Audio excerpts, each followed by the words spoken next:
Well, hello there, and welcome to Henry Clark's channel. In this episode, I'm going to show you guys why. Actually, hear that music in the background? Well, that song was actually started in Band in a Box, and I created a lot of the music in Band in a Box. But what I did was I had to move it over into a DAW because there is no way that I could produce a song of this type just using the Band in a Box console.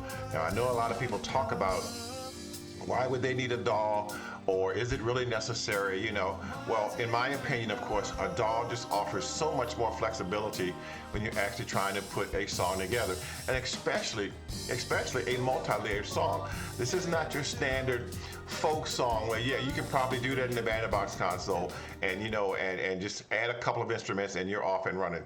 But in this particular song, no.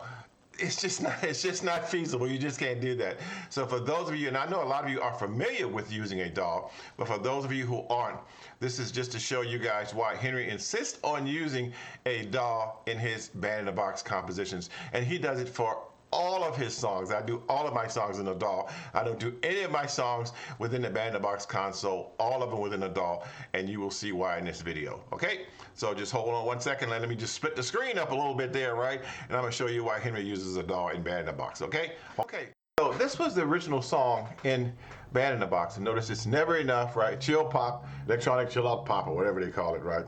And it had 3 loops, a guitar, a piano, a bass, and drums, and it sounded like this.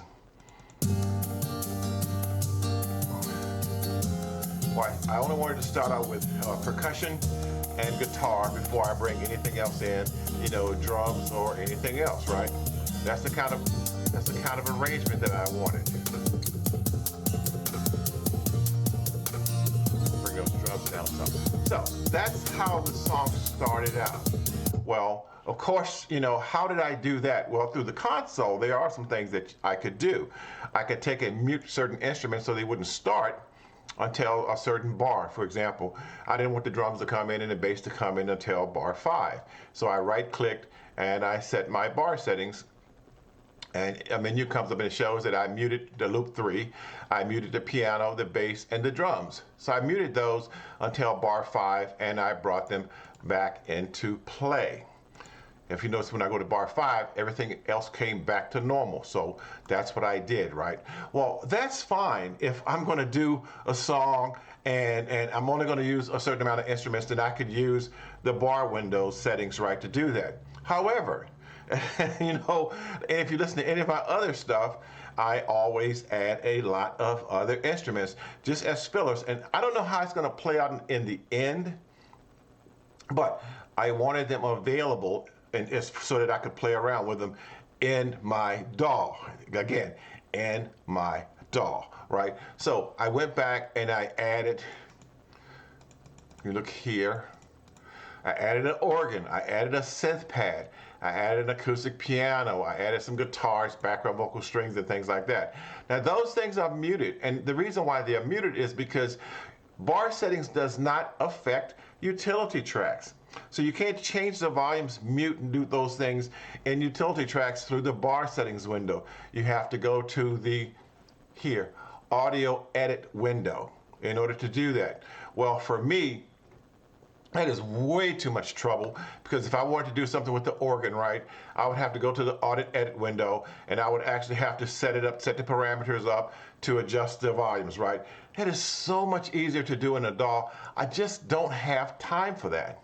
Because when I put the song together with all of these other instruments, I'm going to take them off mute, and just to give you an idea of how it's going to sound extremely cluttered, of course, because I haven't quote unquote massaged it up to this point. But I want these instruments to be a part of what I'm putting together. So now if I play it, it's going to sound messy because this is all the instruments playing at the same time.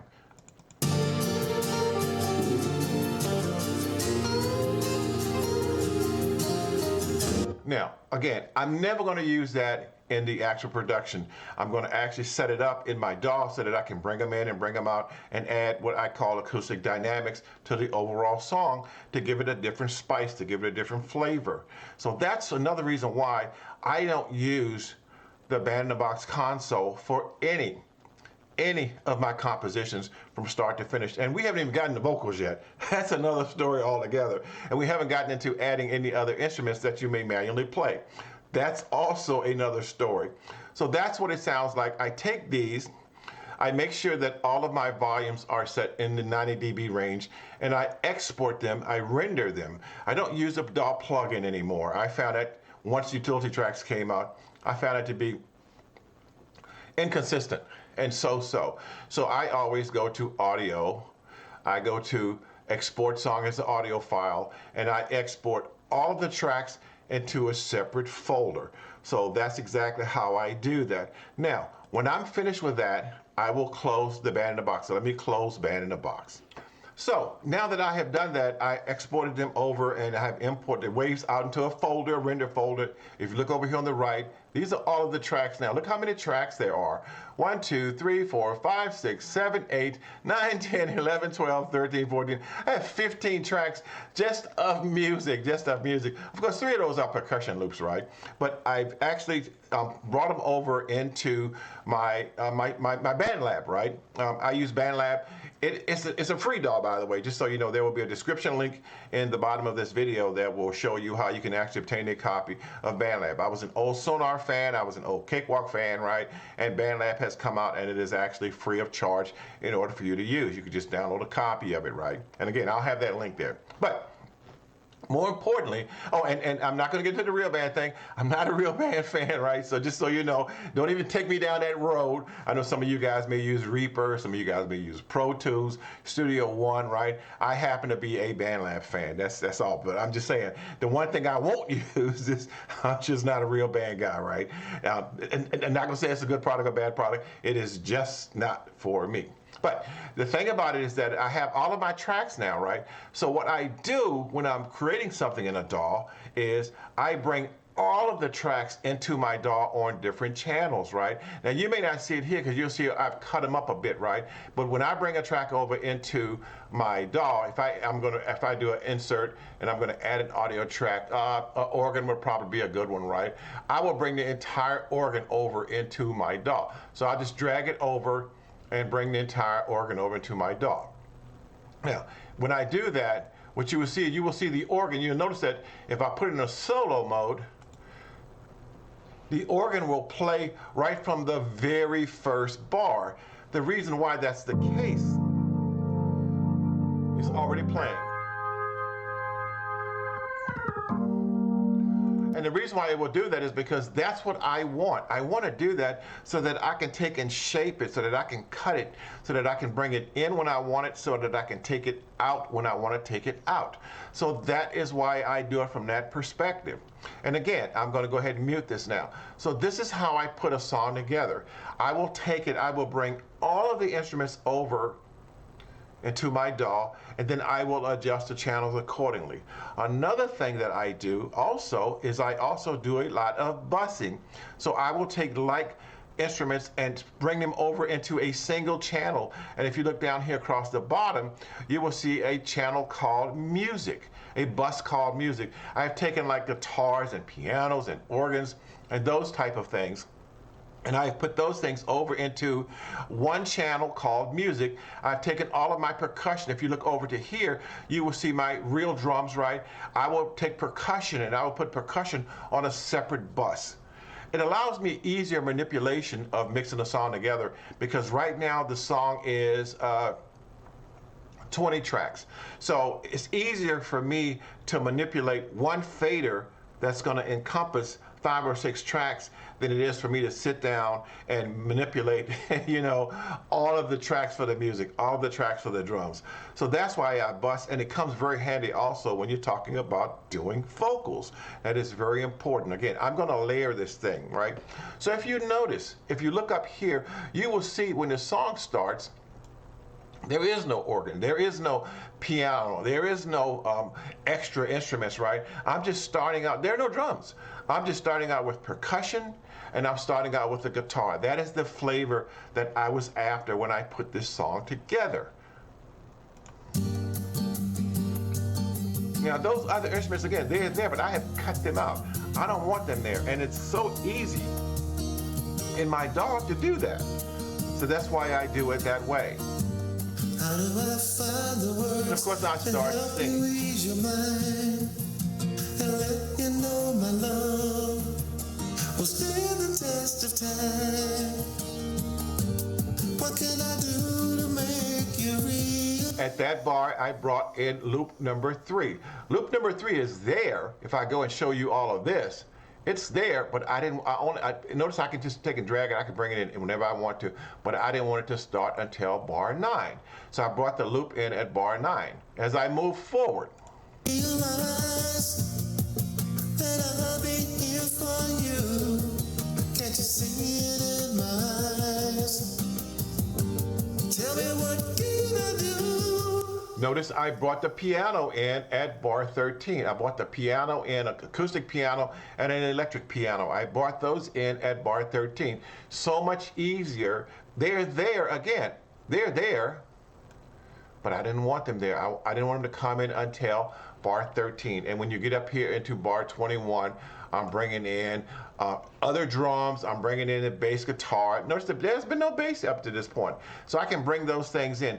This is what I'm talking about when I'm talking about arranging within a DAW. It makes it so much easier for me to do that when I bring it in. So now when I get to bar 21, I'm bringing in this, what I call bringing the sync.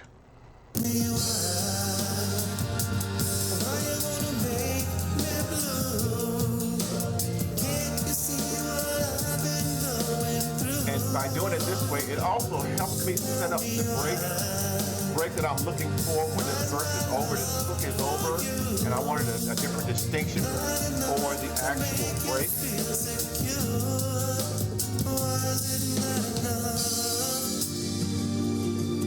What's gone? Notice I took out loop number 2, percussion loop. I took out the bass at this point.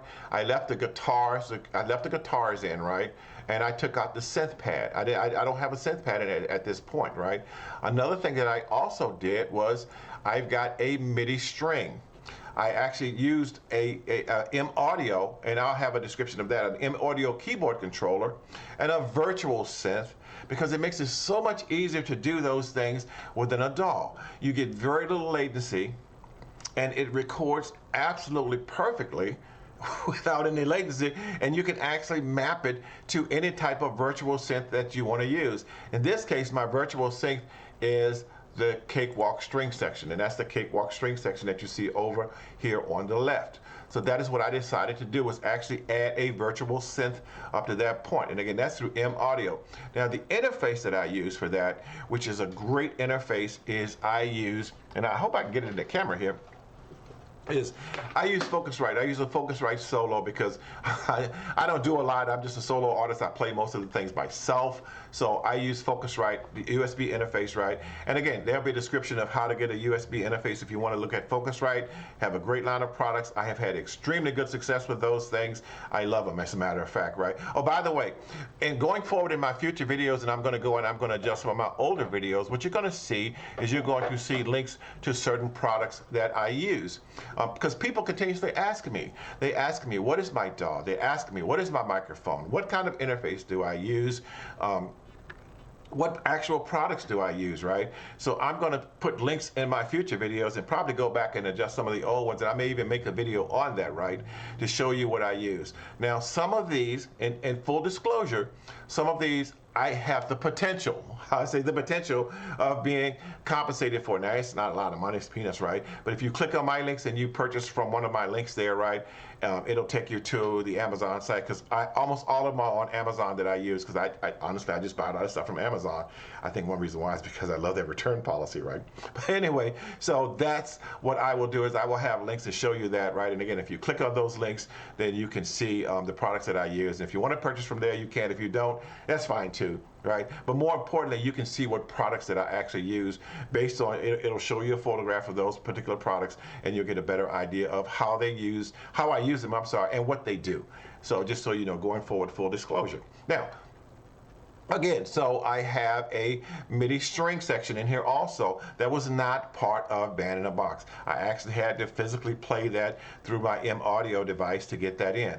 So that's another reason why. So if you think about what I have going on, I have a lot of stuff going on, and I haven't even talked about vocals at this point. I have a lot of stuff going on, and this is why it's essential that I do those things in a DAW. I could never do this in the Band in a Box console. You know, and if I could, I would have had to go through a lot more pain, you know, in order to do that. You know, again, I don't like the way it records at all. You know, I mean, even though I've used the Focusrite interface within the console itself, and I have a video out on that, right? But I just don't like the way it records. I just think it's so much easier for me to assign a channel in a DAW and go ahead and record that way, right? Now, so having said that, I've done all of those things. Was it not enough?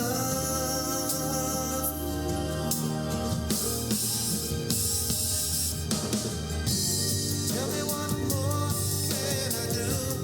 So that's, except for the fact that there's the last part that I'm going to talk about really quickly, is I'm going to talk about the actual vocals. Actually, now I got two pieces I'm going to talk about. When I finished the second part, I added a solo guitar. So let me see if I can find my little solo guitar here. Where's my solo guitar at? I gotta find it, there it is, right? Track number 14 is a solo guitar, and it's all the way down here. If you notice, I'm gonna play starting from here, and you'll hear this solo guitar come in.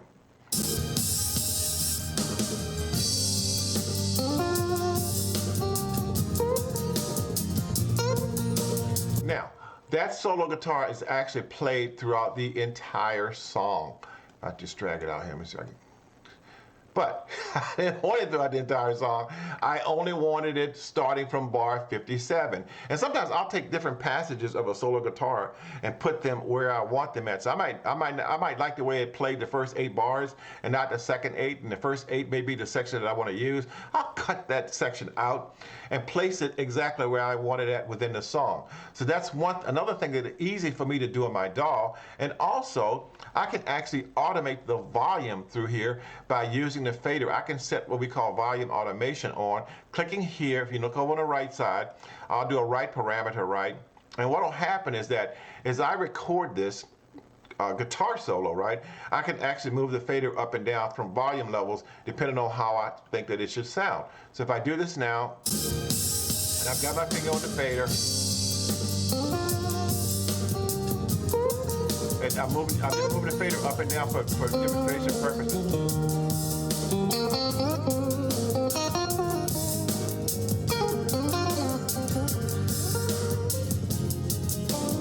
I'm going to stop it there. Now, that's actually written exactly what that fader was doing. So now I don't have to touch that fader again if I like the way it sounds. If I play it now, and you watch the fader, see the fader going up and down?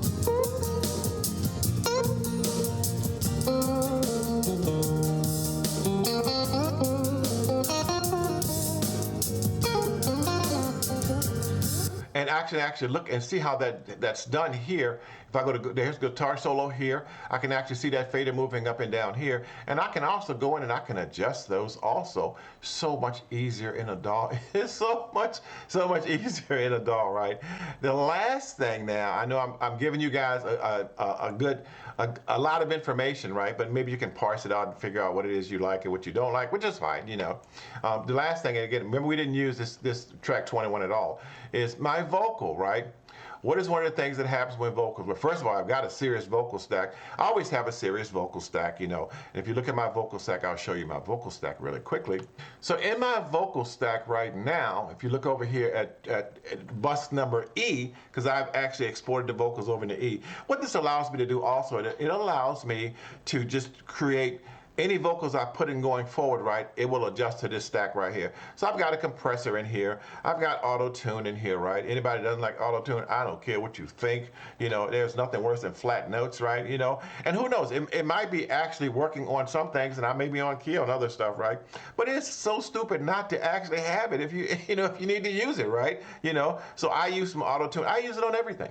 I use it on everything, just just as a cushion, because I want to sound as good as I possibly can. And it doesn't make sense, musicians, they use different microphones, they use treble, they use bass to color their voice. Well, guess what? Auto-tune just helps a little bit, right? So I use that. I've got Isotope Nectar. That's one of my favorite combination effect suites is Nectar. Now, in this particular case, notice in this particular case for my Nectar, I'm using the Nectar limiter, EQ, de-esser, saturation, and I put a noise gate on there. So that's what I'm doing with my Nectar, right? And I'm doing compression again. I'm using a Duo to try to thicken that vocal up a little bit. A CA2, another compressor. I do a lot of compressing with vocals, and the reason why I compress a lot is because if you use your compressor effectively, right, then you don't have to worry about adjusting the fader all the time, because the compressor will actually bring up the lows and compress the highs to keep them down in the pocket, keep you a little bit down in the pocket. But what I notice is that as you add other effects, right, they tend to push the compressor a little hard, so I'll add another compressor on top of that. So that's one of the things that I do, and I put a compressor on anything that's actually vocal driven, period. I'm just into the habit of doing that. So now when I have those, the other nice thing about doing this in a DAW, and I want to show you this real quickly, is that when I do it in my DAW, this is my vocal right here on number 19 is my vocal, right? Track 19 is the vocal that I'm doing. So when I'm in my DAW, how do I find the words to help you ease your mind and let you know my love? So that's my vocal. What can I do to make you realize? What is it you don't hear? You don't hear me breathing, right? Because when I'm doing this in a DAW, it makes it so easy for me to go in and cut out the spots. Yes, I have a noise gate on, but sometimes the gate may do too much work. So I want the gate to do a little work, but then I will go in and I will cut out anything that's not an actual vocal phrase, because it cuts down on the noise, number one. And number two is that I like to cut my breathing out of the vocal chain. And it is so much easier to do that in a DAW. If I try to do that inside of the console, right, the Band-in-a-Box console, I would have to go to the waveform editor. I would have to take and just cut, splice, cut, splice, cut, splice. It is so much easier for me to do this in the DAW. So that's another reason why I do that in the DAW. And again, I'm going to take it, I'm going to move it back, because I'm just going to do it. I can do it undo. That's another thing. If I crop, and instead of me having to go back and adjust it again, right, I can just go and just undo. Boom, and it's right back where it was before. So that's what I'm talking about in putting the song together. Find the words to help you ease your mind and let you know my love will stand the test of time. So again, just to recap, this is why I like doing everything in a DAW. It's the reason why I don't use the Band-in-a-Box console. I take and I export all of my tracks over into a single folder where I render. I import all of my tracks into my DAW, and I make my cut and paste adjustments from there. I find it is so much easier to do that. I find it is so much easier for me to add vocals. I find it is so much easier for me to add additional MIDI instruments. Now, like I said, if you're just doing a folk song, you probably don't necessarily want to get into all of that. But when you're doing stuff beyond the 4 or 5 tracks, you might want to consider it. And also, it just makes it a whole lot cleaner. So that's it. This is why Henry demands to use a DAW in all of my Band-in-a-Box compositions. I find that the console just doesn't work for me. It might for you, but again, as you get more and more complex in your arrangements, right, you will find that a DAW will be an essential tool for putting your song together. So I hope you enjoyed this. I hope you got some tips or different ways of approaching how you use a DAW to complement, and I'll use the word to complement your Band-in-a-Box compositions, right? And again, I will have a link with some of the products that I've used in this video in the bottom of the text of the video itself, so you can see what it is. And again, full disclosure is that if you use the links that I give you, and by the way, all my links go to Amazon, just except for the ones that actually go to the commercial companies themselves, right? Like I said, like if you want a free copy of BandLab or something like that to use as a DAW. So So I will see you guys next time. I hope this was informative. Comments are always welcome, and I will see you guys later. Bye.